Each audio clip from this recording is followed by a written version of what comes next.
দেশনেত্রীকে তো নিজ চোখে দেখেছি। দেশনেত্রী এই উপাধি আখ্যা দিয়েছেন মূলত চট্টগ্রামের লালদিঘির ময়দান থেকে ৪ নভেম্বর ১৯৮৭ সনে আমার বাবা, সৌভাগ্যক্রমে আমার বাবা প্রয়াত আব্দুল্লাহ আল নোমান।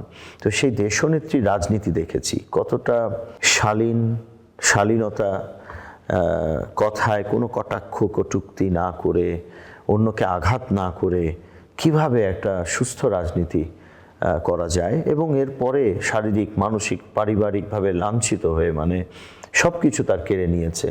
তারপরও আমরা যেন দুর্বল অনুভব না করি, যারা তার উপর ভরসা রাখি, নির্ভর করি, সেজন্য কখনো নিজের কষ্টকে প্রকাশ করেননি। সেই স্বৈরাচার বিরোধী আন্দোলন থেকে, একজন গৃহবধূ থেকে তিনি প্রধানমন্ত্রী হয়ে পরবর্তীতে সারা বাংলাদেশের দল মত ধর্মের ঊর্ধ্বে চলে গিয়ে নেত্রী হিসেবে চলে গেলেন, আমাদেরকে ঐক্যবদ্ধ রেখে। আমার মনে হয় এই মুহূর্তে বাংলাদেশ রাজনৈতিকভাবে সবচেয়ে বেশি ঐক্যবদ্ধ একটি জাতি হিসেবে সময় কাটাচ্ছে, এবং সেটা সিংহভাগ বা পুরো অবদানই আমাদের দেশনেত্রী বেগম খালেদা জিয়ার। সেই মানুষটির রাজনীতি, তার দর্শন পরবর্তীতে আপনারা দেখতে পাচ্ছেন আমাদের চেয়ারম্যান জনাব তারেক রহমান, তার যে ৩১ দফা, এবং ৩১ দফা কিন্তু প্রত্যেকটা আপনি গভীরে যখন যাবেন আপনি বুঝতে পারবেন এক একটা সেক্টর নিয়ে তার চিন্তা আছে।